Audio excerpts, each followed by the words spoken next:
Hello, everyone, and welcome back to the Common Sense Crypto channel. As with you always, this is Rich doing another video today. So I hope you're all having a wonderful day today, wherever you are in this great world. We're going to talk about things that are going on around the world. We'll talk a little bit about crypto as well, cashless society. So let's take a look. Breaking: toxic chemicals that are killing fish from the East Palestine explosion are making their way to the East Coast states. This issue just got a lot worse, and the Biden administration is nowhere to be seen. Plus, a toxic rain cloud that has a 200-mile radius is also on the move from over the site. While the Super Bowl and unidentified objects continue to dominate the news cycle, something more influential is going on in East Palestine, Ohio. Last week, a train derailed in East Palestine, Ohio that led to the release of toxic fumes.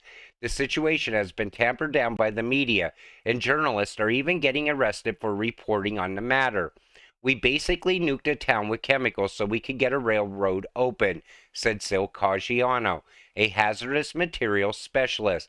"As public officials try to calm the public, animals are falling sick and dying." And this should be all over mainstream media news, but it's not. But you know what? If this happened in the Ukraine, oh, they would flood CNN and Fox News with this story all day long. That's what's really sad about this country right now.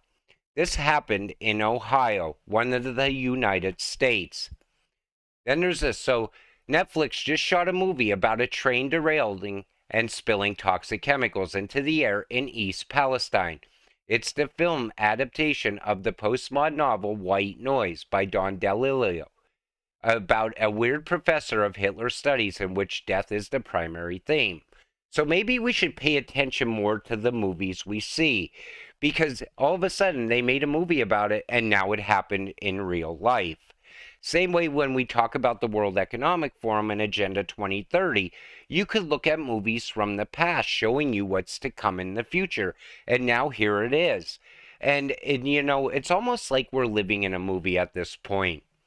Why the hell would they blow up train cars? Now they poisoned a huge area of farmland, animals, and people. They are arresting reporters and cameramen. Highly suspicious, to say the least. But hey, look, we shot down a UFO. And that's how they keep you distracted. They come up with this UFO talk all of a sudden because that's what people will sit back and watch instead of going and looking beyond that and seeing what's really going on behind the scenes. There's a reason why they wear red. They serve that great red dragon, all satanic sellouts to the god of this world. I watched a halftime show yesterday, and I first thought, why red? And then you see the red lights behind the president as he divided the country even more, and even the Grammys. So I'm going to leave it up to you to decide what this is. In my opinion, it's satanic worship right on live TV. Another UFO is spotted near Michigan. U.S. general doesn't rule out alien suspicions. Are they getting us ready for an alien attack? I mean, at this point, because this is going on all over the world. Project Bluebeam. In 1994, shortly before his murder, investigative journalist Sergei Monaste stated that the United Nations, NASA, and other government agencies were planning to fool humanity into a staged tribulation, using a fake alien invasion, all in order to bring about a new world order and a one world government. This would begin around the same time a cashless society was emerging. Now, in a minute, I'm going to show you how we are getting closer and closer to a cashless society. But, all of a sudden we see UFOs talked about more and more on mainstream media news. How quickly our differences worldwide would vanish if we were facing an alien threat from outside this world. Ronald Reagan, speaking at the 1987 United Nations meeting. We would all come together if there was an alien invasion.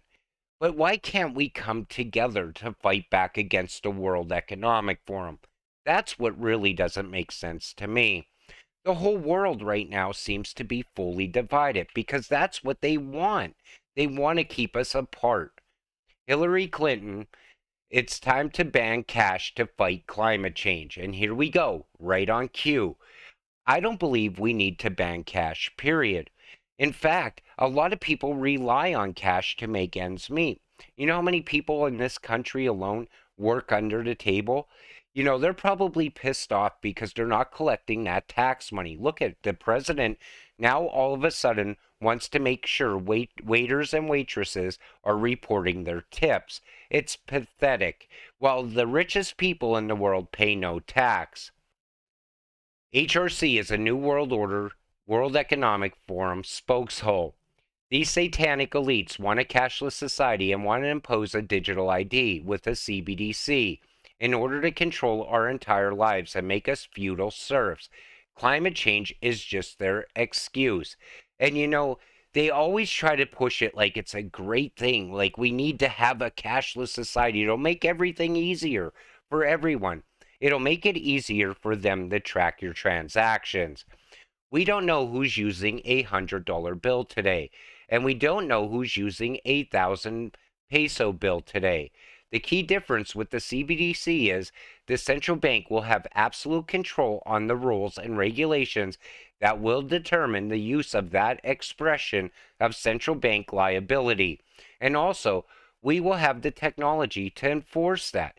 Augustin Carstens, and that's what they want. This way, if you get out of line, they could just shut your money off. We in the UK don't want a cashless society, but if they take the ATMs out, then how can we easily get cash out? Stealthily, they will do this. And we see here, cash gets the axe. Number of free-to-use cash machines fall to the lowest levels in more than a decade as bank closures hit high streets. So they're just little by little taking away the ATMs. That's how they're going to push everyone over to a cashless society. And the poor are going to end up on that universal basic income. And it's coming. And maybe that's why we're seeing the UFOs now. They want to keep us even more distracted from what's really going on. Here we go. So last year, the BlackRock CEO Larry Fink said he believed the Russia-Ukraine war could be used to accelerate the adoption of digital money control by the central banks. The main goal is to move towards a cashless society. Zelensky and BlackRock CEO Larry Fink agreed to coordinate investment in rebuild Ukraine. By introducing non-crypto digital money and use AI systems even for purposes like producing pre-trial and pre-sentencing reports assessing the risk of a suspect reoffending. You see where this is headed? First, it's cashless society. Then they want to get you onto the Neuralink so they can control your thoughts as well. And everything is pushing in this direction. If we can all come together, if an alien invasion happened, why can't we come together to fight back against this? That's the big question. All falling in with the World Economic Forum plan. 15-minute cities. 100% mandated EVs, carbon usage tracked individually, debit credit cards, digital ID, banking, healthcare, all designed to restrict movement and leave us 100% dependent on the grid. Now, during the Super Bowl, all I seen was EV commercials. They are pushing that more now than ever. And, EVs aren't helping anything when you still have people jet setting around the planet in private jets. Don't forget that. Then there's this. So pretty much, hey, eventually the 1% will realize there are more of us than them. 1% control the world. 4% are puppets. 90% are asleep. 5% know what is going on and are trying to wake up the 90%. The 1% don't want the 5% waking up the 90%. That's what's going on. That's why we need to continue talking about this. If you know people outside of crypto, let them know this is going on. I do it all the time.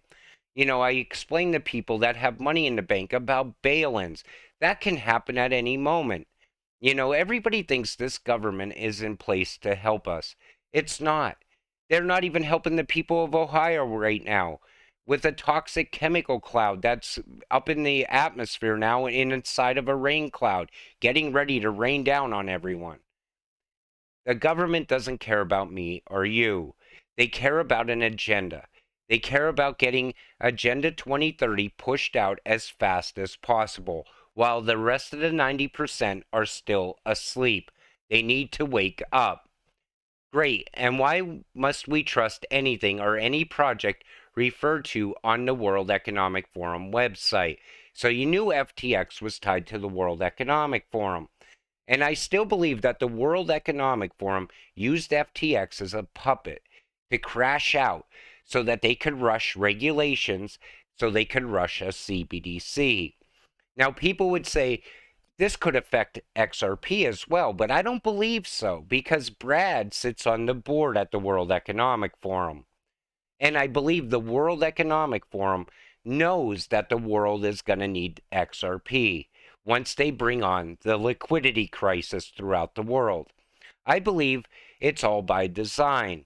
You need to have a solution before you create the problem. That's how elites work. That's why no liquidity problem until we're ready for XRP to skyrocket. To fix that problem, all of a sudden, the entire world needing that on demand liquidity. That's what I believe we're headed for with our investments. That's why you need to hold on to your XRP for dear life. It's going to make you rich. It's just a matter of time. And you're going to need those riches in the future to buy carbon offsets so you could continue with life as usual. But with that said, I'm going to wrap up this video. I want to thank you all for watching. I appreciate all of you watching my videos. We'll see you in the next one. Have a great night.